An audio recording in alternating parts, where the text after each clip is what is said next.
มาใช้ชีวิตเป็นปกติผมขอสรุปผลการประชุมที่สำคัญในครั้งนี้ดังนี้สิ่งที่ทั้งสองฝ่ายได้เห็นชอบร่วมกัน 1. ทั้งสองฝ่ายตกลงจะยึดมั่นในการหยุดยิงอย่างเคร่งครัดโดยในการหยุดยิงนั้นต้องครอบคลุมอาวุธทุกประเภทและทั้งสองฝ่ายคงกำลังไว้ที่ตั้งเดิมตั้งแต่วันที่หยุดยิงโดยไม่มีการเสริมกำลังเข้าไปเพิ่มเติมให้มีคณะผู้สังเกตการณ์ชั่วคราวประกอบด้วยผู้ทูตฝ่ายทหารของประเทศอาเซียนประจำประเทศไทยและกัมพูชาและนำโดยผู้ทูตฝ่ายทหารของมาเลเซียเข้าไปสังเกตการณ์ในพื้นที่อย่างสม่ำเสมอโดยจะไม่มีการข้ามแดนและมีการประสานงานอย่างใกล้ชิดกับ RBC และ GBC ในแต่ละประเทศเพื่อให้มั่นใจว่าไม่มีการละเมิดการหยุดยิงโดยฝ่ายใดฝ่ายหนึ่งทั้งสองฝ่ายจะหลีกเลี่ยงการกระทำที่เป็นการยั่วยุทั้งในทางทหารและการให้ข้อมูลบิดเบือนหรือข่าวเท็จเพื่อเสริมสร้างบรรยากาศที่เอื้ออำนวยต่อการพูดคุยเพื่อหาทางออกโดยสันติ 4. ทั้งสองฝ่ายจะปฏิบัติตามกฎหมายมนุษยธรรมระหว่างประเทศอย่างเคร่งครัดโดยในระยะเวลาเฉพาะหน้าคือการเร่งเก็บและส่งร่างผู้เสียชีวิตกลับประเทศอย่างมีเกียรติและมีศักดิ์ศรีสำหรับการส่งกลับเฉลยศึกตามหลักกฎหมายระหว่างประเทศก็ให้ส่งกลับทันทีที่มีการยุติการใช้กำลังระหว่างกันโดยสมบูรณ์ซึ่งเป็นไปตามอนุสัญญาเจนีวาฉบับที่ 3โดยในระหว่างนี้ผมก็ได้ยืนยันว่าฝ่ายไทยได้ให้การดูแลบุคคลเหล่านี้ตามหลักกฎหมายมนุษยธรรมระหว่างประเทศอย่างครบถ้วน 5. ทั้งสองฝ่ายจะรักษาช่องทางการพูดคุยและการใช้กลไกทวิภาคีที่มีอยู่ในการแก้ไขปัญหาที่อาจเกิดขึ้นไม่ให้ลุกลามบานปลายโดยหลังจากนี้จะมีการประชุม RBC ภายใน2 สัปดาห์เพื่อประสานงานการปฏิบัติตามสิ่งที่ได้ตกลงกันนอกจากนี้จะมีการประชุม GBC อีกครั้งในอีก1 เดือนข้างหน้าเพื่อติดตามความคืบหน้าในการดำเนินการตามผลการประชุมในครั้งนี้นอกจากนี้ผมยังได้หยิบยกอีก2 ประเด็นสำคัญ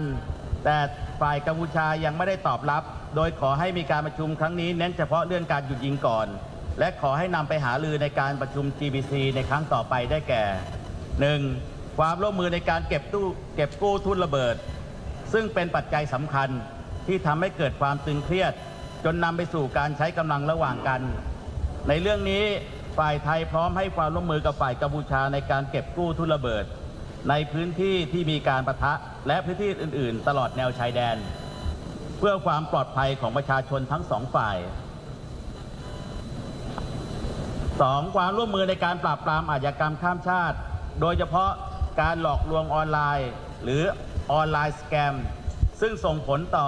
พี่น้องประชาชนคนไทยและประเทศอื่นในภูมิภาคอย่างกว้างขวางผมขอย้ำอีกครั้งว่าสิ่งที่ทั้ง2 ฝ่ายได้หารือและเห็นพ้องร่วมกันในวันนี้จะเกิดผลที่เป็นรูปธรรมได้ต้องอาศัยความร่วมมือและความจริงใจของทั้ง2 ฝ่ายผมขอยืนยันว่าฝ่ายไทยจะยึดมั่นในการให้ความร่วมมือและการพูดคุยอย่างสุจริตใจและจริงใจต่อไปบนพื้นฐานของการเป็นเพื่อนบ้านที่ดีและก็หวังว่าฝ่ายกัมพูชาจะปฏิบัติตามเช่นเดียวกันท้ายที่สุดแล้วไทยและกัมพูชาเป็นประเทศเพื่อนบ้านที่มีพรมแดนติดกันและย้ายหนีจากกันไม่ได้เราเป็นสมาชิกของครอบครัวอาเซียนด้วยกันหากทั้ง2 ประเทศสามารถแก้ไขปัญหาต่างๆได้อย่างรวดเร็วก็จะนำความสันติภาพมาสู่พื้นที่ชายแดนและประชาชนของทั้ง2 ประเทศก็จะได้กลับมาใช้ชีวิตเป็นปกติอย่างสงบสุขอีกครั้งขอบคุณครับ Thank you, sir. Allow me just to quickly translate what General Nathapon Napanit, the Deputy Minister of Defence of Thailand, just mentioned regarding the results of the meeting, the GBC, the General Border Committee, Thailand-Cambodia extraordinary session meeting this afternoon. So first he said, members of the press, members of the Thai public watching at home, today I had the honor of co-chairing the extraordinary GBC meeting with His Excellency D.S. Ceasefire,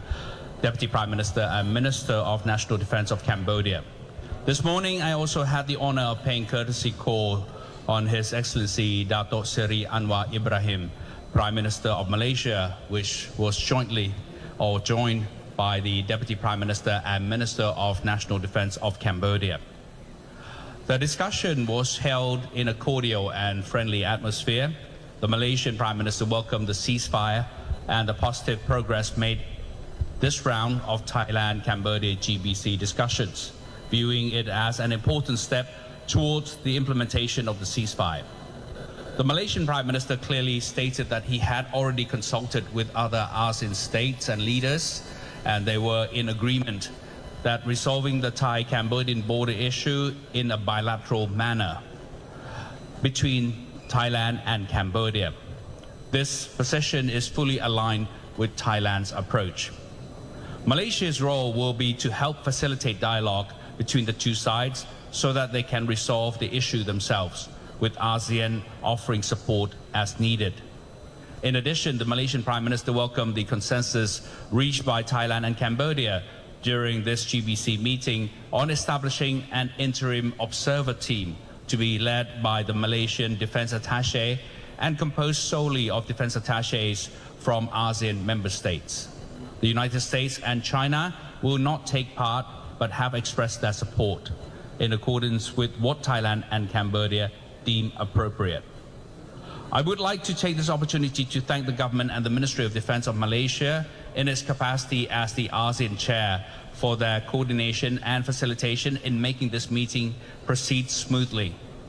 The United States and China also attended this meeting as observers, as they did during the special meeting on the 28th of July, represented at the level of ambassador. This GBC meeting was convened to follow up on the issues discussed by the leaders of Thailand and Cambodia in Malaysia on the 28th of July, especially the ceasefire. I pointed out in the meeting that since midnight on the 28th of July, Thailand has fully complied with what was agreed upon by the leaders of both countries regarding the ceasefire. However, it was found that the Cambodian side had continued to violate the ceasefire after midnight on the 28th of July. The Thai side has exercised utmost restraint and responded only in self-defense. While the current situation along the border has become more stable, we note that the Cambodian side continues to deploy additional troops to the area and has operated unmanned aerial vehicles to conduct surveillance over Thai territory. These are provocative actions that could lead to misunderstandings. Moreover, there has been the dissemination of distorted information and disinformation, which is unconstructive and does not help create an atmosphere conducive to dialogue or rebuilding trust. However, from the meeting, the Cambodian side at policy level has shown their sincerity to the ceasefire agreement. The violations of the ceasefire, as mentioned prior, may be arbitrary acts by the military units in the area. My objective in participating in today's meeting was to engage in a frank and sincere discussion with the Cambodian side to find a way forward for sustaining the ceasefire in the long term and to restore peace and stability to the Thai-Cambodian border. Our ultimate goal is to enable people on both sides of the border to return to their normal lives in peace and security. Let me now summarize the key outcomes of today's meeting. Mutual agreement of both sides. Both sides reaffirm their commitment to a strict ceasefire, which covers all types of weapons and requires both sides to maintain their troops at positions held as of the date the ceasefire commenced, with no further reinforcement. Secondly, both sides agreed to establish an interim observer team composed of defense attaches from ASEAN embassies in Thailand and Cambodia, led by the Malaysian defense attaché in the respective country. The observer team will conduct regular observations in the area without crossing the border and will coordinate closely with the respective RBC and GBC mechanisms in both countries to ensure no ceasefire violations by either party. Thirdly, both sides will refrain from any provocative actions, including military actions or the dissemination of disinformation, to foster an atmosphere conducive to peaceful dialogue. Fourthly, both sides will strictly adhere to international humanitarian law. In the immediate term, this includes the prompt and dignified repatriation of deceased personnel. As for prisoners of war, they will be repatriated immediately after the cessation of active hostilities in accordance with the Third Geneva Convention. I reaffirm that the Thai side has treated these individuals in full compliance with international humanitarian law.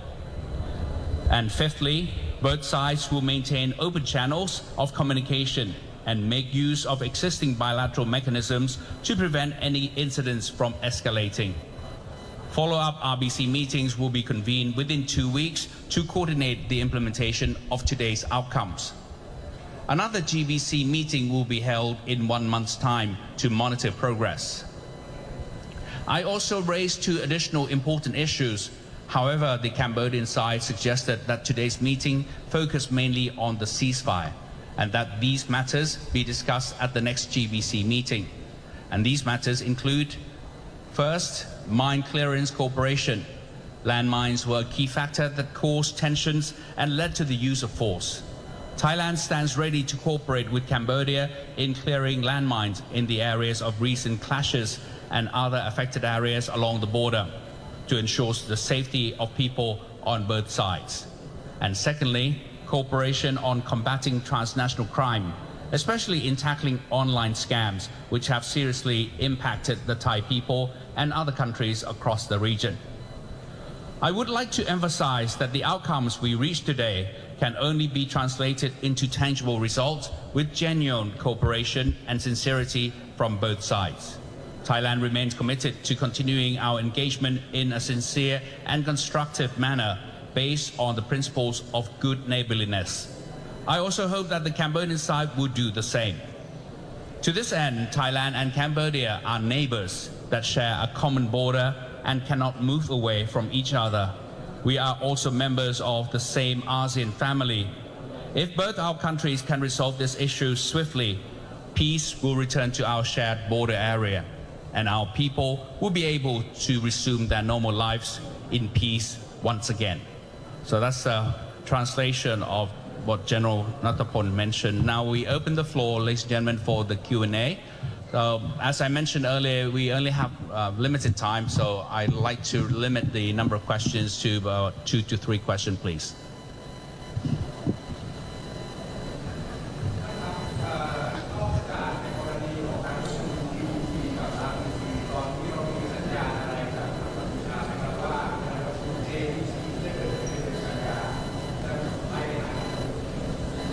So the question was asked, could you address your organization as well, please? Oh, from the NHK, Japan, right. So the question was actually asked to General Nattapon on with regard to the successful conclusion of the GBC, whether there's any relevance to the conduct of the JBC, which is the Joint Boundary Commission, which is another level at the Ministry of Foreign Affairs. Was there any light shedding on that when that JBC will be organized? ขออนุญาตเรียนเชิญครับ ครับสำหรับการประชุม GBC นะครับซึ่งมีรัฐมนตรีว่าการกระทรวงกลาโหมเป็นประธานนะครับการประชุม RBC นะครับมีแม่ทัพภาคฝั่งไทยเป็นประธานแล้วก็ผบ.ภูมิภาคฝั่งกัมพูชาเป็นประธานนะครับท่านจะเห็นได้ว่าเป็นการประชุมโดยทหารนะครับเป็นประธานนะครับส่วนการประชุม JBC นั้นนะครับเป็นกระทรวงการต่างประเทศเป็นเจ้าของเรื่องซึ่งการประชุม JBC ในครั้งที่แล้วนะครับเมื่อวันที่14มิถุนายนก็ได้มีการประชุมแล้วได้มีการนัดหมายว่าจะประชุมครั้งใหม่ในเดือนกันยาเพราะนั้นก็ยังยึดถือการประชุมครั้งที่แล้วเป็นหลักนะครับเพราะนั้นเราแยกดำเนินการกันอยู่ครับวันนี้เราไม่ได้มีการหารือเรื่อง JBC นะครับแต่เราคำนึงว่านะครับการประชุม JBC คงจะมีในครั้งต่อไปในเดือนกันยายนนี้ครับ GBC and RBC or the bilateral mechanisms conducted by the military and the Ministry of Defense. For example, the GBC is at the ministerial level, co-chaired by the Minister of Defense of both countries, whereas RBC, which stands for the Regional Border Committee, is chaired by or co-chaired by the Army area commanders in the respective areas of both countries. So these, as you can see, are the military or Ministry of Defense level meetings, mechanisms. However, the JBC is at the Ministry of Foreign Affairs level, and they already held the meeting, the recent meeting on the 14th of June. The next meeting was actually agreed upon by both sides to be conducted in September, and that still stands and that's still valid. We didn't really discuss the issue or any things of concern on the JBC at this GBC meeting, so that still stands as is.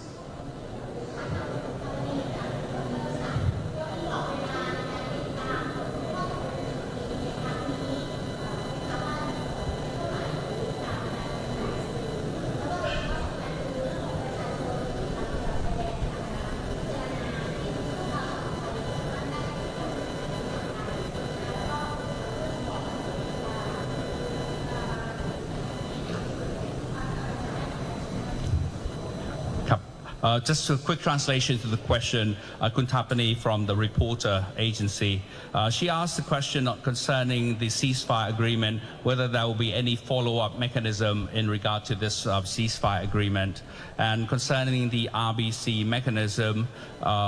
whether they can help guaranteeing the safety of the people along the border area. เรียนสื่อมวลชนนะครับการประชุม GBC ในวันนี้นะครับผมกับท่านรัฐมนตรีว่าการกระทรวงกลาโหมกัมพูชาได้ลงนามไปแล้วเพราะฉะนั้นในผลบันทึกการประชุมในวันนี้จะเป็นกรอบให้การประชุม RBC ซึ่งจะเกิดขึ้นภายใน2สัปดาห์หน้าซึ่งจะลงรายละเอียดภายในกรอบที่ได้ตกลงกันในวันนี้นะครับและหลังจากนั้นเมื่อตามที่ผมเรียนไปเมื่อสักครู่ครับว่าอีก1 เดือนจะมีการประชุม GBC สามัญเพื่อติดตามนะครับในกรณีที่เกิดเหตุที่ไม่พึงประสงค์เช่นมีการปะทะกันเกิดขึ้นเราจะมีการประชุม GBC วิสามัญนะครับเพื่อแก้ปัญหาดังกล่าวสำหรับพี่น้องประชาชนที่ต้องมีความประสงค์จะกลับภูมิลำเนานั้นนะครับปัจจุบันทางสบทกนะครับได้กำหนดให้นะครับแต่ละจังหวัดผู้ว่าราชการจังหวัดเนี่ยประสานกับผบ.หน่วยทหารในพื้นที่ได้โดยตรงนะครับเพราะว่าสถานการณ์แต่ละจังหวัดเนี่ยไม่เท่ากันไม่เหมือนกันเพราะฉะนั้นจังหวัดใดมีความพร้อมก็สามารถกลับภูมิลำเนาได้นะครับแต่สิ่งที่กองทัพห่วงใยก็คือปัจจุบันมีกระสุนแล้วก็จรวดนะครับที่ทางฝ่ายกัมพูชายิงมาตกในชุมชนนะครับอาจจะยังหลงเหลืออยู่นะครับปัจจุบันยังเร่งสำรวจนะครับเพราะฉะนั้นพี่น้องประชาชนที่กลับไปภูมิลำเนาแล้วนะครับหากพบเห็นนะครับวัตถุระเบิดดังกล่าวขอให้แจ้งหน่วยทหารในพื้นที่หรือหน่วยตำรวจในพื้นที่เพื่อทำการกู้นะครับกู้วัตถุระเบิดเหล่านั้นเพื่อความปลอดภัยของพี่น้องประชาชนด้วยครับ So in answering to those two questions, in fact, in regard to the follow-up on the ceasefire agreement that was made today and actually on the 28th of July and reconfirmed by today's meeting. Today's meeting, the GBC was actually co-chaired by the Ministry or the Ministers of Defense of both countries, and we have already signed an agreement together by both sides, Cambodia and Thailand. And as part of the signing of the agreement, we agreed that we shall conduct an RBC in 2 weeks' time, a regional border committee meeting at the regional level. And that will be one of the mechanisms in following up the ceasefire agreement. And following that, another GBC meeting will be conducted in 1 month's time. In any case, should a ceasefire be violated, then we might need to reconvene another GBC extraordinary session in any time soon according to the situation. Regarding the safety of the population along the border areas, we have already coordinated and have entrusted the local provincial governors of those provinces to actually monitor and to check whether the areas of the homes of the local population are safe for them to return to. However, my only concern here is that there are still unexploded ordnance, unexploded rockets and ordnance found in the area which are deemed unsafe for people to return homes. So we're still worried about that, and we still need to have our authorities and the relevant agencies to actually go in and defuse and disarm those rockets and unexploded ordnance. Once they are deemed appropriate and safe to return, then the local authorities will allow the villagers to return. ขอบคุณครับ All right, so that's it. Thank you so much, ladies and gentlemen. Thank you.